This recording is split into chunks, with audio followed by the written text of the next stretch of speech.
recap, we're kind of no frills in Disciple Makers today. We're just going to hop right into the lesson and just enjoy the encouragement of what God's already bestowed on us with Chris and Cheryl. So, and also you got a little guided thing along with you. Put them in seats. If you see a spare one out there, you can grab onto that. As well as a survey. So some of you, I'm sure, have already filled it out during announcements. Shame on you. But feel free to turn that in to me, this Wednesday or Sunday, because it's vital information for us to get this. I think it helps us to really hone in this class and perfect it as we continually go through it. And but today we're going to talk about friends and phones, and I feel like it's very relevant today. Just because communication is so important. You cannot have a relationship without communication, including your relationship with God, right? Amen. And a big part of our communication today is technology. And so that's why we're kind of throwing that one in there. And it'll have a lot of extra stuff in there. And so you'll take some notes pretty quickly. Now, however, the technology at their time was more handwritten notes, messengers, and face-to-face conversations was all you really had. And so we've diversified our portfolio as far as communication is concerned, but the convictions need to be the same. So in Hebrews chapter 3, starting off in verse 12 through 14, it says, "See to it, brothers, that none of you has a sinful, unbelieving heart that turns away from the living God, but encourage one another daily, as long as it is called today, so that none of you may be hardened by sin's deceitfulness. We have come to share in Christ if we hold firmly to the end the confidence we had at first." I love this scripture because I feel like it's the New Testament's maturation of the question, that happens to Cain in the Genesis story, right? Am I my brother's keeper, right? The Hebrews author goes on further. It's just like, it's not only that you're your brother's keeper, but you're also the keeper of their heart. Now, how do you know what's in someone's heart? Let's open it up. How do you know what's in someone's heart? By what they say. Okay, by what they say. You ask. Okay, you can ask questions.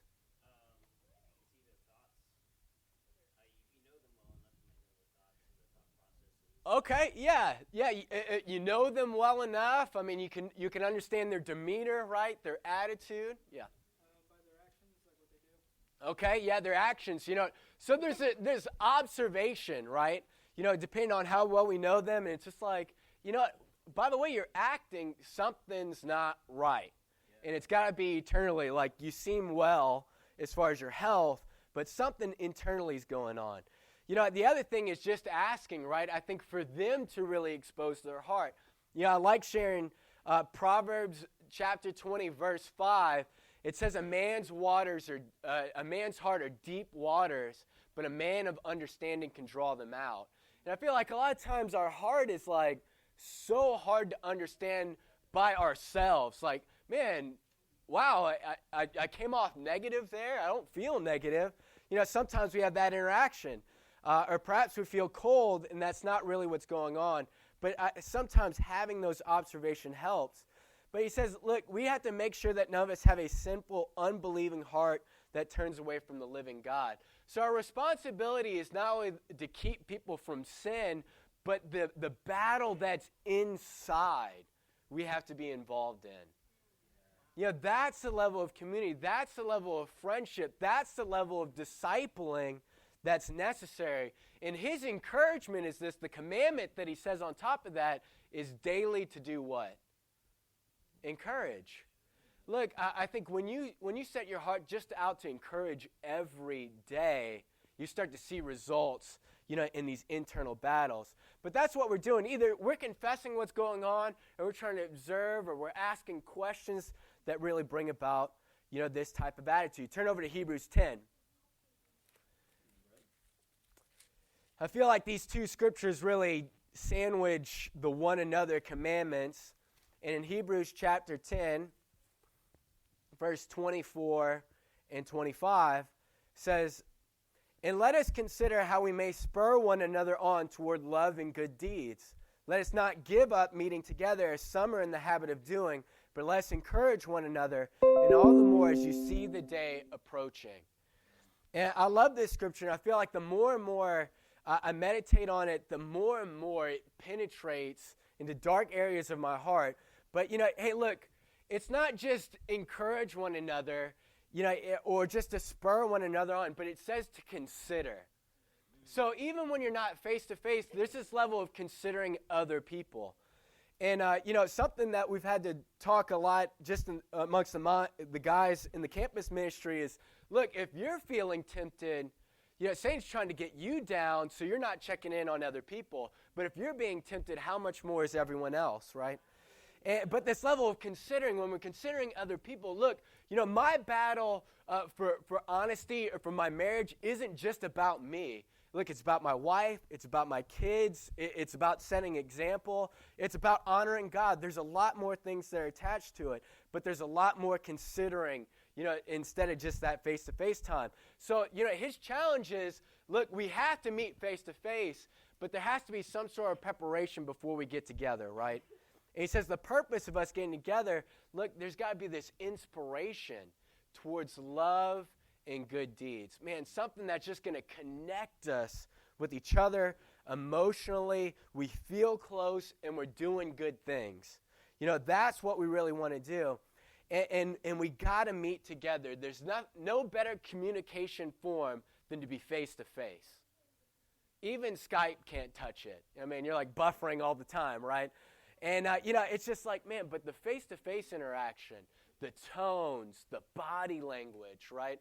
In the movie Hitch, they said 90% of communication's non-verbal. Just how important that is. And I think the challenge that comes with it, I feel like the gym recently, that I feel like the Holy Spirit's been put on my heart is, your presence needs to mean something. Yeah. The very fact that he challenges, look, you need to be there. You need to be there. You need to be there. Your presence needs to mean something. You're not just a wallflower. You're not just there to show up. There's a larger picture there. When you show up to Bible talk, does it mean something? When you show up to church, does it mean something? When you show up to lead a kids class, does that mean something? And if it doesn't mean something to you, then you got some heart issues to really work with, right? Yeah. Your presence as a disciple means something. Yeah. My presence as a father needs to mean something to my kids. My presence, as a campus minister needs to mean something. When I walk into the room, when I walk into a Bible study, my presence needs to be important to people. Whether I'm leading the Bible study or I'm being a wingman in it, my presence means something. I'm not there just to sit there or just to be served or just to take away. I am there to give. Your presence needs to mean something. Are you guys with me? That's awesome, brother. All right, let's jump into the practicals then. You can pull out your little guided notes along with this one. So we're going to talk about friendship and communication. And, a lot of these things we've kind of already talked about in the beginning. Just shallow conversations, commonality, trying to, turn a conversation spiritual and trying to make connections, right? And so this is just more of a fanning into flame, how to really make deep connections with people. And so this is going to be double, there's double meanings in these things. It's going to be practical in discipling one another, as well as it's going to be practical in just building up friendships with anyone, whether they're spiritual or not. Having a good friend comes at a cost. Friendships come at a cost. I think a lot of times we don't think that way, but the returns of them are so much greater. That sometimes it's not even noticeable. Some of my best friends, it's like, wow, we ended up talking for an hour, on Saturday. Look, it cost me an hour on my Saturday, but it didn't mean much, right? That cost seems so little compared to the conversation that we had. It's the same thing with making new friends. Look, it comes at a cost too, and the returns are less to start with. That's why it can be so hard to start off new friendships, because it costs so much. It feels like it costs so much in comparison, but the costs are exactly the same. For me to have, a relationship with Jason, and then for me to meet someone, for the first time here, the costs are the same for us to connect. For Jason and I to still connect, we still have to talk, we still have to spend time together. It's the same thing with this person. Now the thing is, the cost it'll be money, it'll be time, it'll be, myself, it'll cost myself something, and it's costing other relationships. And it's just, there's a level of organization that needs to come in here, and we can't spread ourselves out so thin, like Proverbs 24 says, you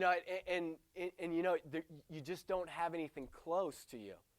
And a lot of times social media can do that to us as well. Although we're supposed to be so connected, yet people feel so lonely at the same time. But it talks about, hey, that person that sticks closer to you than a brother.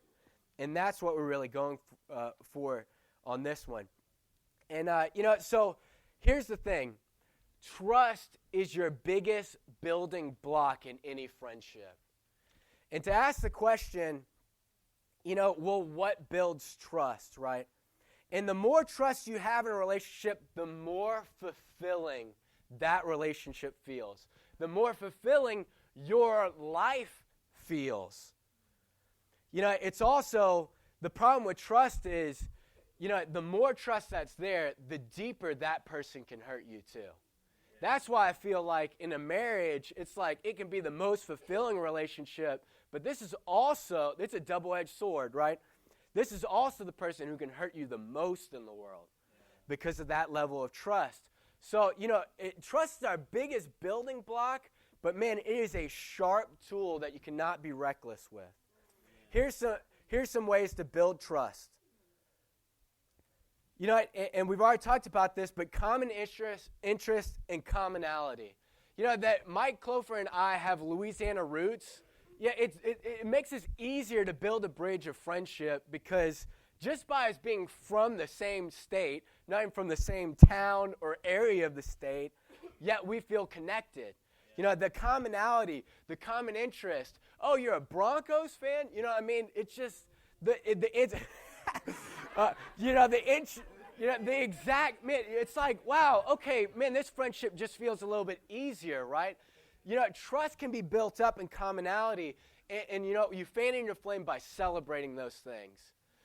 Oh man, you're a Carolina fan. It's like, oh man, let's talk about Cam Newton. Let's talk about the game. Let's talk about this. We're from the same place. We're both from Chicago. Let's talk about how cold Chicago is right now and how warm it is here, right? You want to celebrate the commonalities, the common interests, and it builds trust really quickly. That's why, as far as guys are concerned, you can watch a football, you can talk about the most shallow thing, and then you can make a nosedive into something deep, and it feel almost normal. The next thing is relaxation. Relaxation builds trust. When I can relax around you, that builds trust. Perhaps you don't have that same feeling when your boss is around you when you work, right? Or someone's always over you. But your ability to be able to relax around someone builds trust. And one of those things is, look, you want to avoid always giving advice or fixing problems. When you're always a Mr. Fix-It, it's hard to relax. Or if you feel like this person disciples me on every little thing, makes you not want to open up with all the details, right? Because they just want to talk about every little thing compared to really getting to the heart. Being able to relax is important. Likability is another thing. I think we're not going to connect with everyone in the world. Just because we're from the same place and just because we're going to relax near each other doesn't mean we're going to like each other. And you can have that at family Thanksgiving. You know what I mean?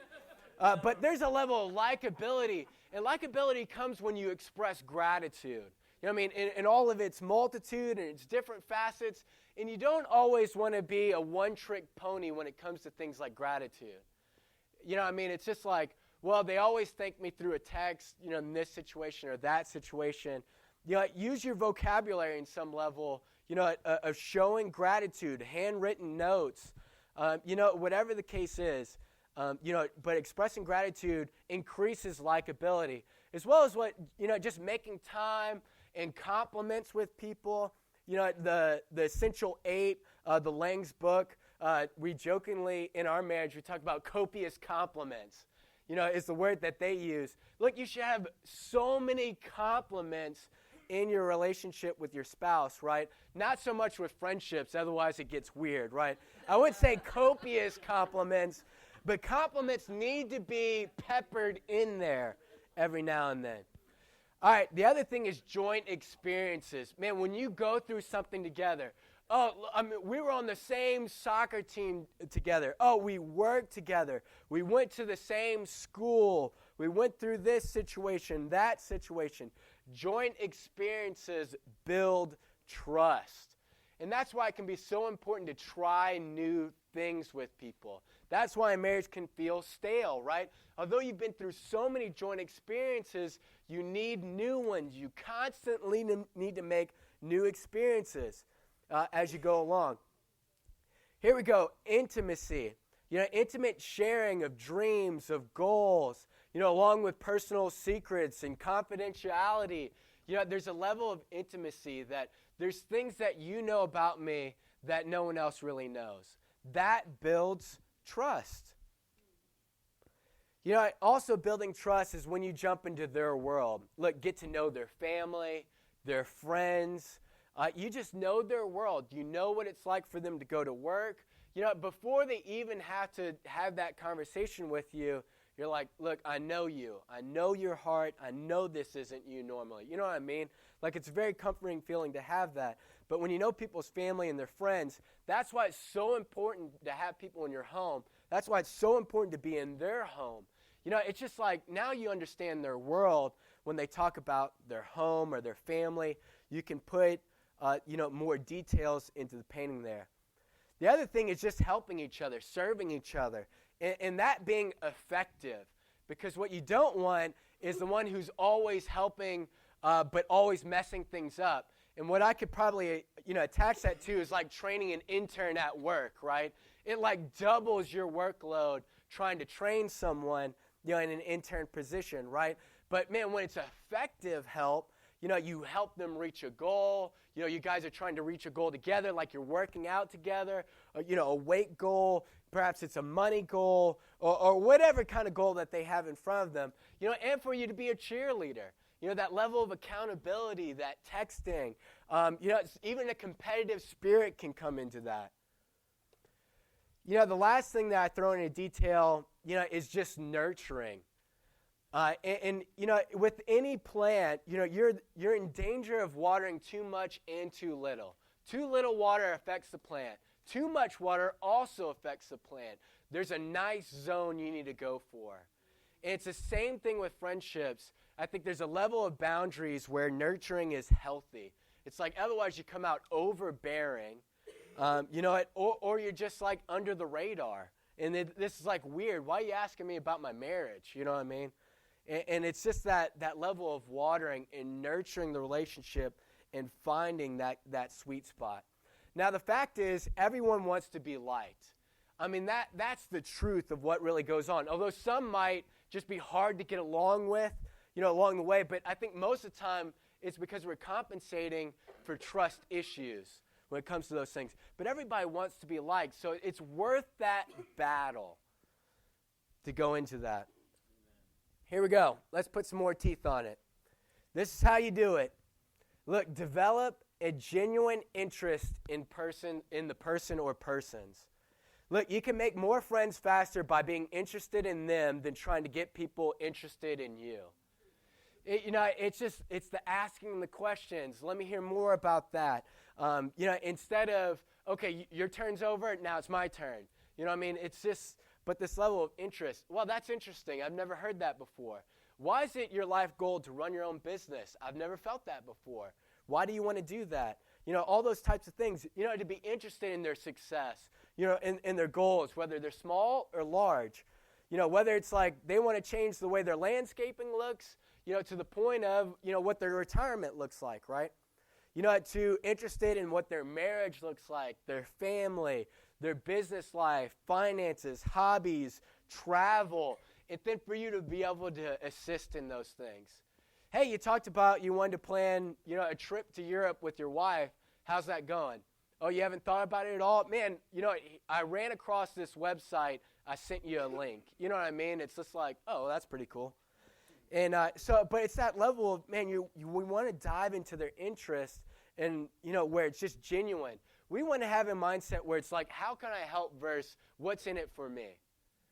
And I think so many times in our relationships, that's how it can feel. It's, well, what's in it for me? What's in it for me? That's how I was before I became a Christian. And most of my relationships is what's in this for me, compared to the attitude of what can I do to help? How can I help? Listen to this quote here. It is the individual who is not interested in his fellow men who has the greatest difficulties in life and provides the greatest injury to others. It is from such individuals that all human failures spring. This idea of not being interested in other people is what all human failures spring out of. Man, because we're so self-centered, we're so interested in us, in our agenda, the world suffers because of it. And that's why I think Jesus can so confidently say in John 13, it's by your relationships the world's going to see you differently. And they're going to understand you. It's one of those areas where we can keep on cranking it up, in our spiritual walk as our relationships and how to dig down deeper. We want to ultimately build our best friendships around God's larger vision. We want to seek first his kingdom and his righteousness together in these relationships and not just all by myself. Look, connecting to God, the people around us, reading, praying, making disciples, serving, giving, etc. Man, when we can get our relationships into those, it's so much more fulfilling to have that. And I feel like it's always our job as disciples, we must put God at the center of every relationship. So whether you're both disciples or one of you is a disciple, it's our job to always put God at the center there. Never criticize, condemn, or complain across any media. The 3 C's right there. Never criticize, condemn, or complain across any media. Look, here, media is a double-edged sword, and unfortunately, it's heavier on the negative side. With faster and easier technology, it comes faster and easier ways to blow one's reputation.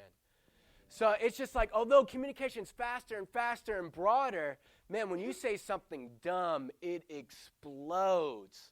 Compared when you say something in secret to someone, they're like, oh, you shouldn't say that. But when you put that on media, it's just now the world is on the judgment seat, against you. And your reputation grows because that's what Facebook is all about. It's your personal persona. Remember, criticism and judgment are more prevalent in these medias, more than compassion and grace.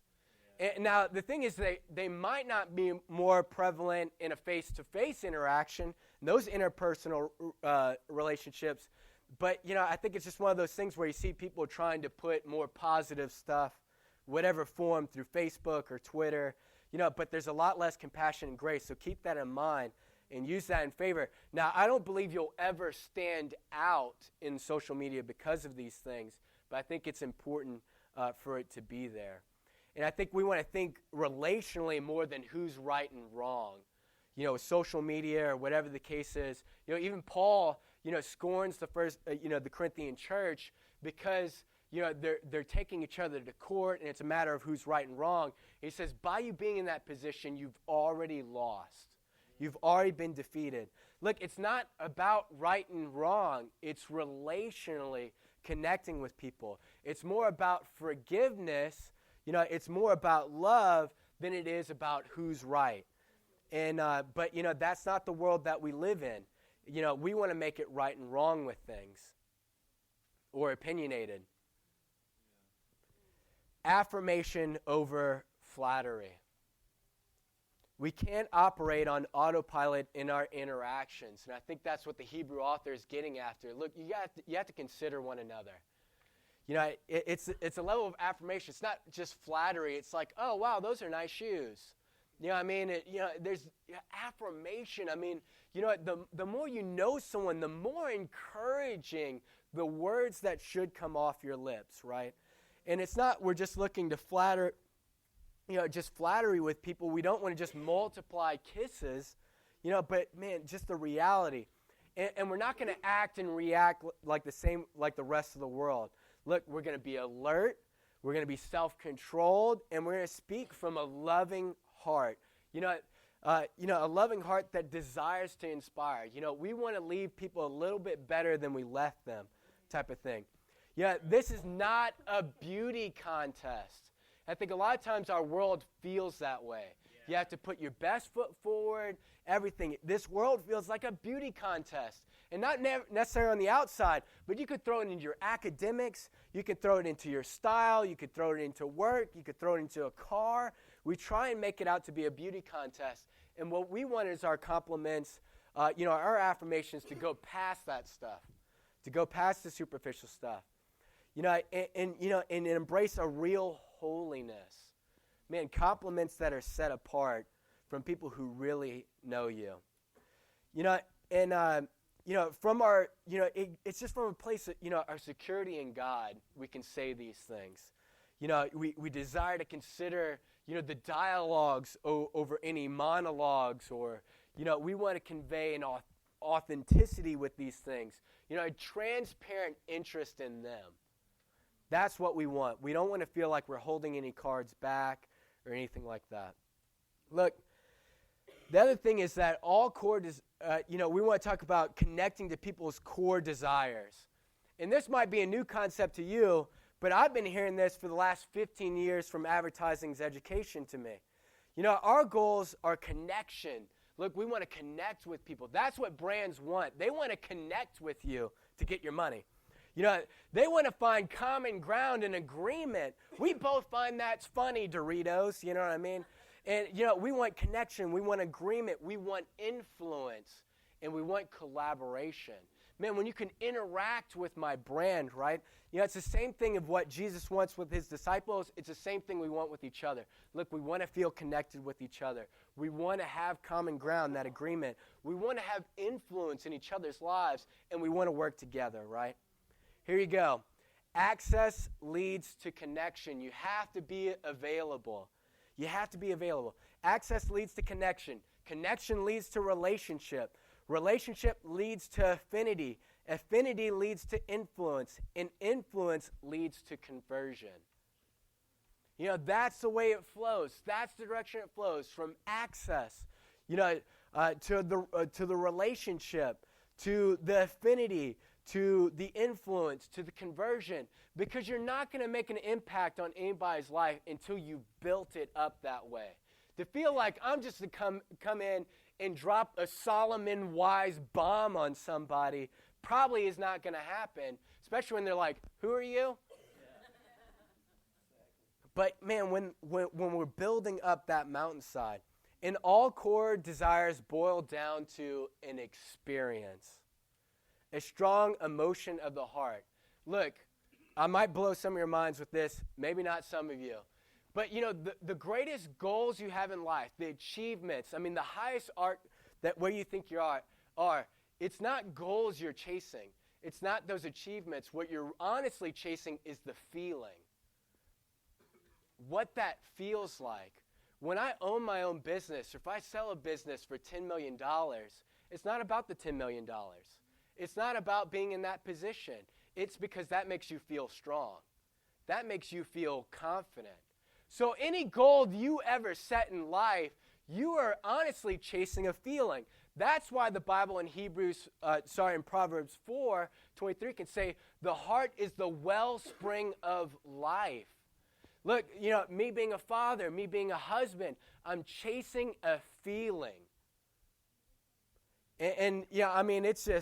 It's deep waters for sure, jumping into those things. But understanding that, it helps us to dig a little bit deeper into things. Look, we want to feel strong, important, free, alive, powerful, influential, accepted, respected, excited, connected, validated, loved, needed, secure. We're chasing feelings. And according to one author on the subject, claims there's 57 possible core desires. But usually only a few drive us.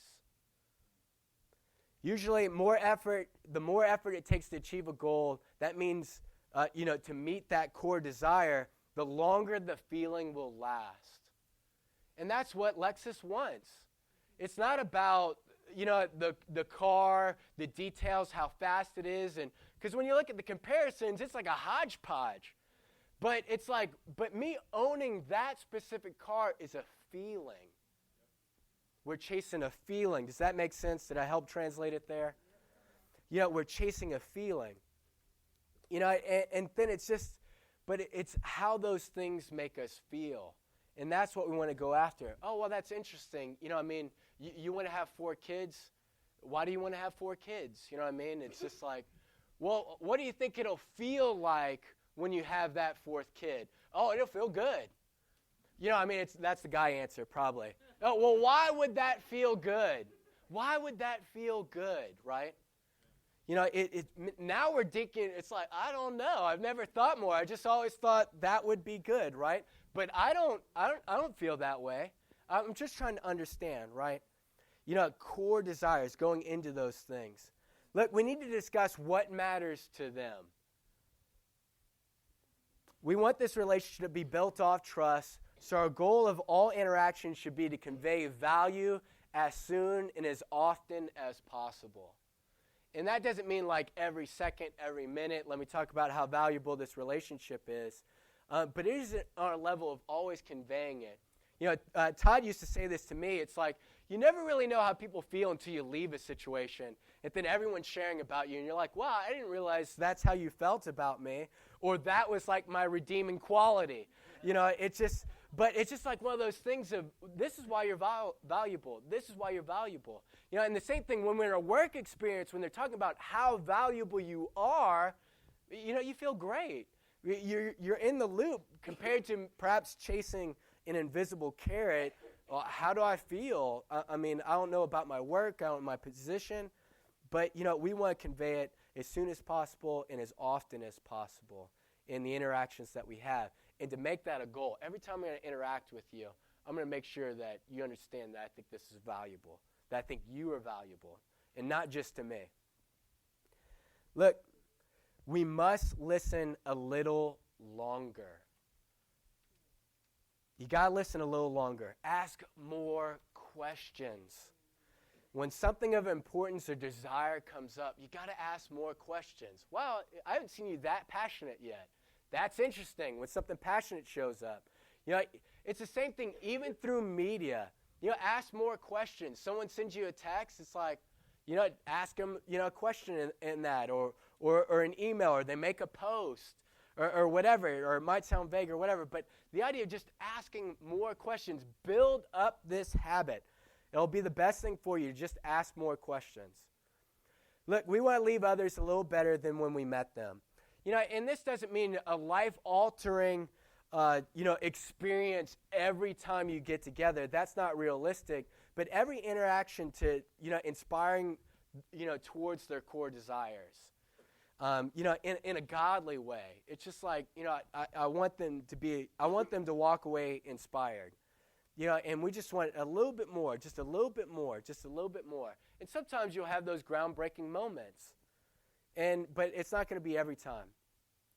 We also need to demonstrate some level of sacrifice or investment in the relationship. I think that's the one that just kind of seals the deal. Look, the time, the effort, the money, handwritten cards, with a favorite snack food, a notebook with a personal note in it, a study Bible if they're studying the Bible and you write some note in it, right? A magazine subscription that they have an interest in. A mixtape, I don't know, you know what I mean? And, which, there you go. And, but let me treat you to lunch. Let me bring you lunch. Let's grab lunch. Baked goods. My wife was really good at that one. Just a favorite candy. I thought about when Davion got his job, I brought him Sour Patch Kids. Like, I just instantly knew it. Easy encouragement. Yeah, perhaps, if your families get along well, you can even take a getaway. Let's just get away for the weekend. Let's go out to the Wichita Mountains, or let's go to the city. On this occasion, let's go down to the marriage retreat. You know what I mean? It's like, hey, let's do this together. We interact well. It'll be fun. Let's go down to Dallas. You know what I mean? So, man, because when you travel with people, I mean, that means something. But you got to count the cost there. You don't want to just do that with anybody, because now you're stuck with them. So, look, here's the other thing. You got to be humble. You have to invite accountability into your own life. You can't just be pushing it onto them to inspire them. But you want to help them be inspiring to you. And you can do that by being humble. Invite accountability. Man, I feel like everything's going really well except for, I'm just not doing well with my kids. I'm just not connecting with them. What do you do to connect with your kids? Oh, that's great. That's good stuff. You know what I mean? Hey, can you help me, keep me accountable in this? And ask me the next time we meet together. Now, you don't need to hold it over their head, but now there's this highway of information to talk about your kids. And how's that going? And hopefully there's some good victories. You get to share it, but when it's a mixed bag, if it's something you really struggle with, it will be up and down. And I think that person along the way, their human nature will kick in, to the point of, I want to help, right? And inviting accountability, but the vulnerability. Look, we just want to appeal to people's human sides. We don't want to make sure, we're asking all the questions. We want to be the only one who's inspiring. We're the only one giving gifts. We're the only one serving them. It's got to be an interaction between each other. And the thing is, you're going to make mistakes in these relationships, and you got to own up to it. You got to admit it. You got to ask for forgiveness. You got to repent, and you got to have that restitution stage. What do I need to do to make this relationship right? Think about Zacchaeus, right? It's a principle, Old Testament, restitution. I'm going to give 4 times what I took. I'm going to right whatever wrong that was there.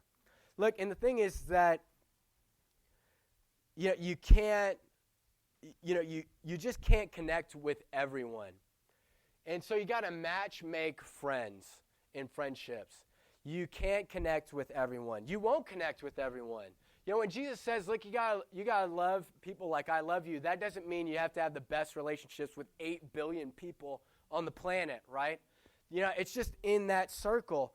But it's on a level of, look, I'm not going to connect with everybody, but sometimes it's like, oh, well, you know what? Jason is a Steelers fan. It's just like, let me toss you in that arena, see how it works. And there's a passing around of what we might feel, but, be a matchmaker as far as friendships are concerned when you start to get that. Does that make sense? Yeah. All right. Very good. Let me check my time here. Sweet. Here we go. Now, we're going to run through this really fast as far as the phone is concerned. And some of this will be educational for some of you. Some of you will be a review, and you'll be like, what kind of social media is that? That's okay. Ignore it. Look, you got to respect the live people in your presence.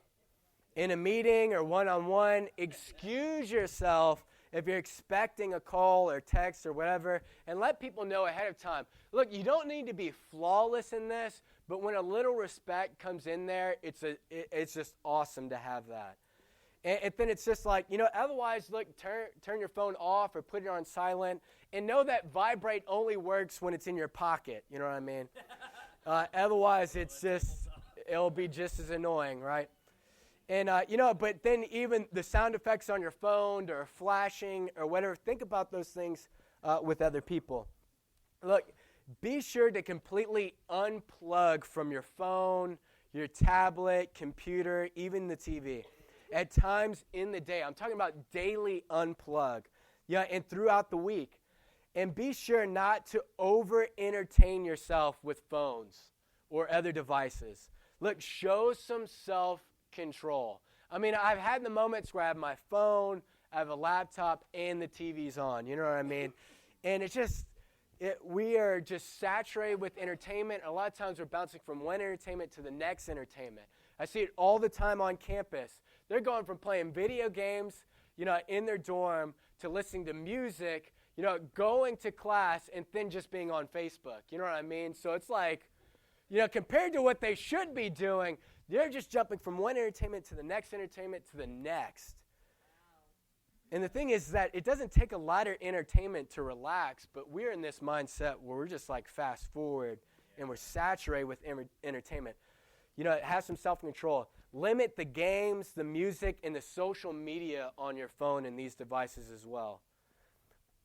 Don't think that the more apps you have, the more efficient you are. It's quite the opposite.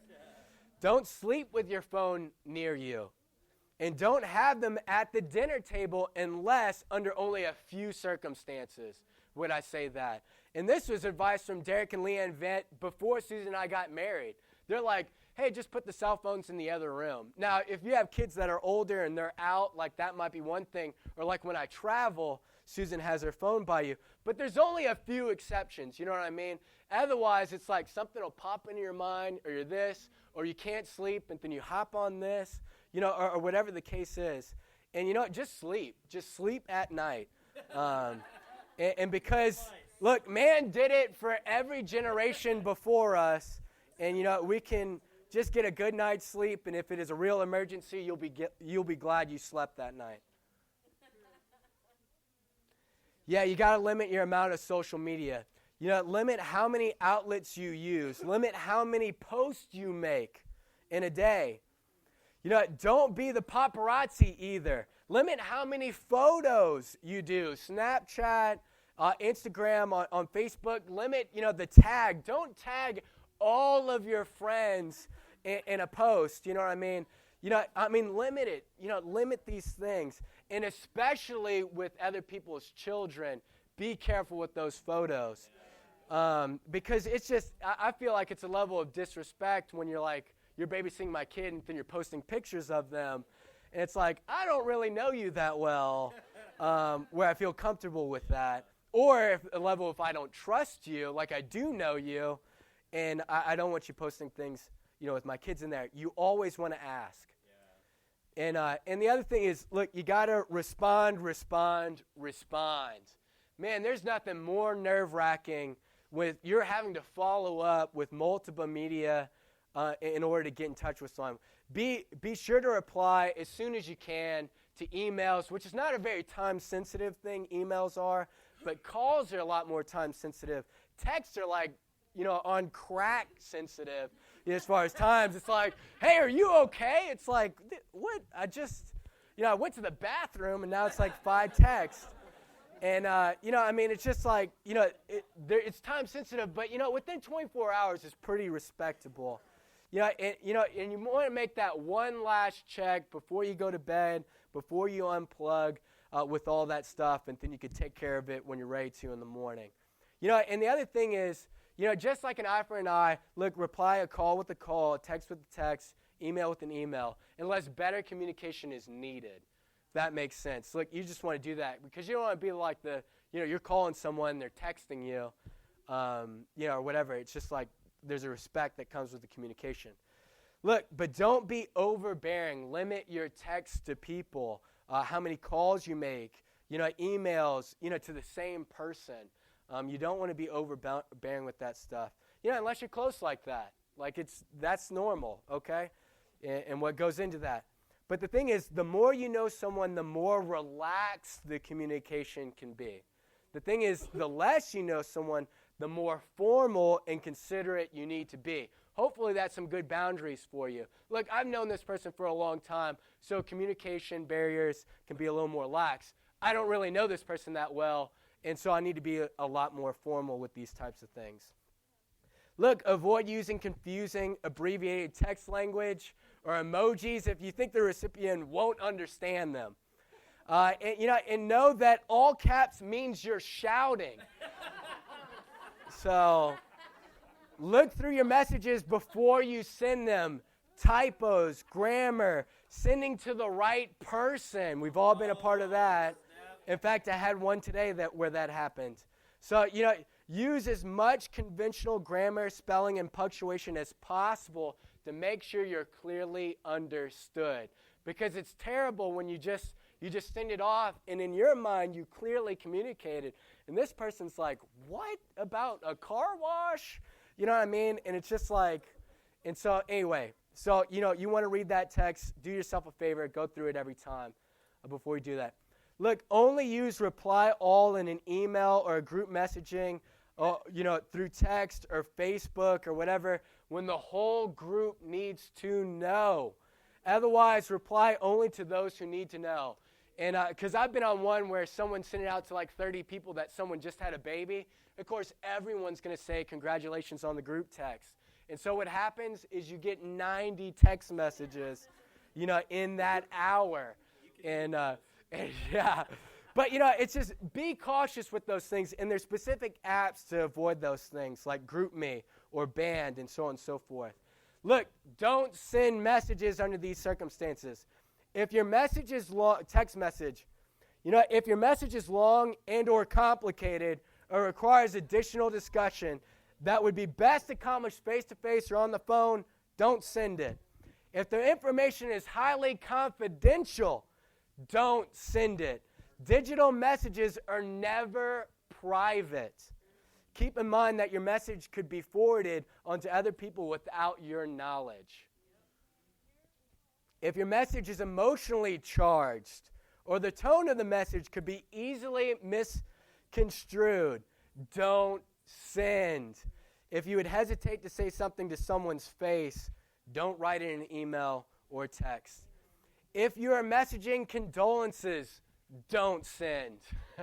I'm sorry for your loss. Don't text that. Don't email that.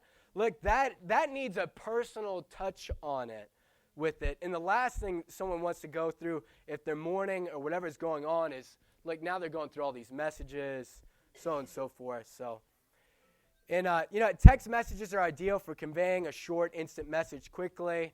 Emails are ideal for longer, more detailed information, sharing a request, and are considered a more professional communication. However, you should keep them as organized, clear, and brief as possible.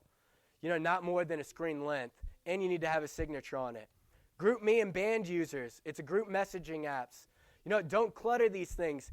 And it can't be the main form of communication. You're like, well, I sent out my birthday message and whatever, because those things clutter up really fast.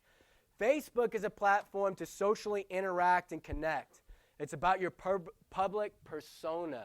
Instagram is just an extension of Facebook. It's all about the public persona, what you want to put out there in the social interactions. However, Twitter is about social conversation and interest. And you always see people who are trying to dabble into both, but Twitter is just more about social thought, conversations. That's why you hashtag things in there. You click on the hashtag and it shows all that stuff.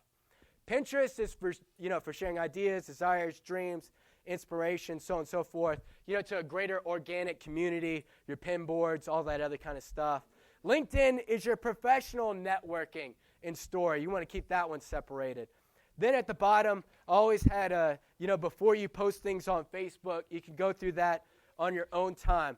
But hopefully that was helpful for you, just going through these things, deepening the friendships, but also just in the clutter of communication, should I text this? What is that? Hopefully these things were able to help you out as you go through it. But I just wanted to take a minute or two to just hear from you guys.